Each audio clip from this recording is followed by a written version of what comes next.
रामराम मंडळी, आज आपला व्लॉगचा 28वा दिवस आहे आणि मेडिकल जाताच आपल्याला घराजवळचे 3 मित्र दिसले आणि मित्रांना व्लॉग मध्ये घेऊन आपण आपल्या मेडिकल साठी निघालो. मेडिकल जाताच आपल्याला चिराग भाऊ दिसला. चिराग भाऊ म्हणे थांब हेअरस्टाईल चांगली करू दे म्हणे, मग काढ म्हणे आपला व्लॉग.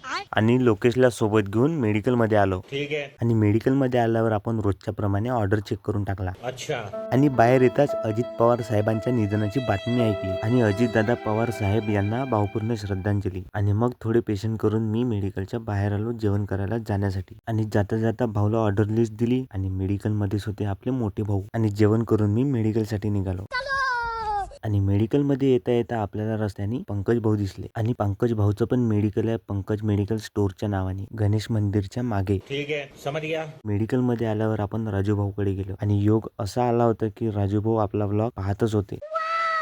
आणि राजू भाऊ कडून आपण वापस मेडिकल कडे निघालो. तेवढ्यात पंकज भाऊ पुन्हा हजर होते आणि भाऊला म्हटलं तुम्ही टेन्शन नका घेऊ, उद्या व्लॉग मध्ये तुम्ही येणार म्हणजे येणार. समज नका तुले काजू म्हणतस वाले. नंतर आम्ही झालो होतो खूप बोर. तेवढ्यात मेडिकल जवळची एक लहान मुलगी आली आणि तिने आज आमची ट्युशनच घेऊन टाकली. लहान वय मोठा कॉन्फिडन्स, आजची क्लास टॉपर हीच होती. तर मित्रांनो, असा होता माझा आजचा दिवस. कॉमेंट मध्ये सांगा तुम्हाला कसा वाटला. लाईक करा, शेअर करा आणि फॉलो करायला विसरू नका.